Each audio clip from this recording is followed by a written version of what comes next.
ہمارے چینل میں خوش آمدید۔ مصر کے بازاروں میں ایک تاجر ایسا تھا جو اپنی ذہانت، بردباری اور رحم دلی کی وجہ سے نہ صرف مشہور تھا بلکہ سب کا محبوب بھی بن چکا تھا۔ اس کی باتوں میں وقار، مشوروں میں سچائی اور رویے میں عاجزی تھی۔ حیرت کی بات یہ تھی کہ اس سے عمر میں بڑے بڑے تاجر اس کے پاس آ کر مشورے لیتے اور اس کی بات کو آخری فیصلے کے طور پر قبول کرتے، لیکن لوگوں کو جس چیز نے سب سے زیادہ الجھا رکھا تھا وہ اس کی آنکھوں سے بہتے وہ آنسو تھے جو بغیر کسی وجہ کے بہتے رہتے۔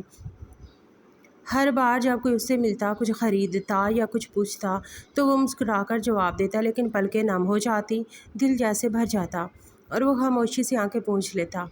اکثر اس کی آنکھوں میں وہ درد نظر آتا جو بظاہر کسی دکھ کی علامت نہ تھا۔ کئی بار پوچھا گیا، بار بار پوچھا گیا، لیکن وہ کبھی کچھ نہ بتاتا، بس مسکرا دیتا اور خاموش ہو جاتا۔ کچھ لوگ سمجھے شاید کوئی گھریلو دکھ ہے، کچھ سمجھے شاید دل کا بوجھ ہے، لیکن جب اس کے حالات پر نظر پڑتی تو حیرانی اور بڑھ جاتی۔ اس کے پاس کسی چیز کی کمی نہ تھی، دولت اس کے قدموں میں تھی، اس کی بیوی بے حد خوبصورت اور محبت کرنے والی تھی۔ ایک بیٹا تھا جو خوبصورت بھی تھا اور ذہین بھی، ایک بیٹی تھی جو باحیا اور فرمانبردار تھی۔ پورے مصر کے اندر اس کا کاروبار پھیلا ہوا تھا۔ کپڑے، خوشبوئیں، مصالحے، قیمتی دھاتیں، جو چاہو وہ اس کی دکانوں پر مل جاتا۔ اس کا گھر کسی محل سے کم نہ تھا، زمینیں تھیں، باغات تھے، گھوڑوں کے استبل تھے، بھیڑ بکریوں کے ریوڑ تھے اور سینکڑوں اونٹ اس کی ملکیت تھے۔ ایسے حالات میں کسی انسان کا مسلسل رونا کسی کے لیے بھی سوالیہ نشان بن سکتا تھا۔ وہ خوش بھی لگتا تھا، مطمئن بھی، لیکن آنکھوں کا وہ مستقل نم ہونا دل میں سوالات پیدا کرتا۔ بازار میں جب بھی کوئی اسے دیکھتا ایک بار ضرور رک کر پوچھتا یا سوچتا کہ اس شخص کے آنسو کس چیز کا ماتم کرتے ہیں، کس دکھ کو چھپاتے ہیں۔ وقت گزرتا گیا اور پھر ایک دن قاہرہ کے محل میں سلطان صلاح الدین ایوبی نے اپنے خاص مشیر علی بن سفیان کو اپنے قریب بلایا۔ سلطان نے کہا، ہم جنگی محاذوں، دشمنوں کی چالوں اور محل کے انتظامات میں اتنے الجھ چکے ہیں کہ اب نہ رعایا کی خبر ہے، نہ بازاروں کی حالت کا علم، نہ معلوم کوئی تاجر کسی مصیبت میں ہو، کوئی شخص کسی ستم کا شکار ہو اور ہمیں خبر تک نہ ہو۔ علی، آؤ آج بھیس بدل کر بازار چلتے ہیں، دیکھتے ہیں ہمارے لوگ کیسا سانس لے رہے ہیں۔ دونوں نے عام تاجروں کا لباس پہنا، چادریں اوڑھی، چہروں پر گرد لگائی اور مصر کے اس بڑے بازار کی طرف روانہ ہو گئے۔ بازار ہمیشہ کی طرح چہل پہل سے بھرپور تھا، خریداروں کی بھیڑ تھی، دکاندار اپنی آواز بلند کر کے چیزیں بیچ رہے تھے، کہیں قہوے کی خوشبو تھی، کہیں شہد کے ذائقے، کہیں گوشت کی ہانڈیوں سے اٹھتی مہک اور کہیں رنگ برنگے کپڑوں کی جھلملاہٹ۔ ہر طرف زندگی تھی، ہر طرف آوازیں تھیں۔ سلطان اور علی بن سفیان قہوے کی ایک دکان پر بیٹھ گئے۔ قہوہ پیتے ہوئے سلطان نے غور سے بازار کا جائزہ لینا شروع کیا۔ وہ ہر چہرے کو دیکھ رہے تھے، ہر حرکت پر نگاہ رکھ رہے تھے اور پھر ان کی نظر ایک نوجوان تاجر پر جا رکی، وہی تاجر جو بازار میں سب سے زیادہ مشہور تھا، لیکن جس کی آنکھوں کے آنسو کسی کو سمجھ نہ آتے تھے۔ سلطان نے غور کیا، وہ تاجر ہر گاہک سے مسکرا کر بات کرتا، سامان دیتا، رعایت کرتا، دعائیں دیتا، لیکن جیسے ہی گاہک جاتا اس کے چہرے پر ایک اداسی چھا جاتی، وہ آسمان کی طرف دیکھتا اور چپکے سے آنسو پوچھ لیتا۔ سلطان نے یہ منظر دوبارہ دیکھا، پھر علی بن سفیان سے کہا، علی، کیا تم نے دیکھا وہ نوجوان تاجر؟ اس کی عمر دیکھو، جوانی میں ہے، لیکن اس کی دکان کو دیکھ کر لگتا ہے کہ برسوں کی محنت کا نتیجہ ہے، تجربہ ہے، پیسہ ہے، عزت ہے، پھر بھی وہ بار بار کیوں روتا ہے؟ ہر بار آنکھیں کیوں بھر آتی ہیں؟ ایسا لگتا ہے جیسے کوئی راز ہے۔ آؤ میرے شک کو ختم کرتے ہیں، اس سے بات کرتے ہیں۔ دونوں وہاں گئے۔ سلطان نے کسی کپڑے یا خوشبو کو خریدنے کا بہانہ کیا، پھر نرمی سے کہا، نوجوان، میں نے تمہیں دور سے دیکھا، تم ہر کچھ دیر میں روتے ہو، آنکھیں پوچھتے ہو اور آسمان کی طرف دیکھتے ہو۔ کیا کوئی دکھ ہے، کوئی پریشانی ہے، کوئی نقصان یا محرومی؟ تاجر نے دھیرے سے سر جھکایا، مسکرایا اور کہا، نہیں حضور، سب ٹھیک ہے، اللہ کا شکر ہے، گھر میں سکون ہے، کاروبار اچھا چل رہا ہے، سب خیریت ہے، بس کبھی کبھی دل بھر آتا ہے تو آنکھیں بھیگ جاتی ہیں۔ سلطان نے خاموشی اختیار کر لی، لیکن وہ اس جواب سے مطمئن نہ ہوئے۔ ان کی نگاہوں نے صاف بتا دیا کہ وہ سمجھ گئے یہ نوجوان کچھ نہ کچھ چھپا رہا ہے۔ وہ واپس محل لوٹ آئے۔ اگلی صبح سلطان نے اپنے خاص وزیر کو بلایا اور حکم دیا، اس نوجوان تاجر کے نام ایک چٹھی لکھو کہ سلطان صلاح الدین ایوبی تمہیں محل میں بلاتے ہیں۔ جب یہ خط بازار میں اس تاجر کو ملا تو اسے اپنے ہوش پر یقین نہ آیا۔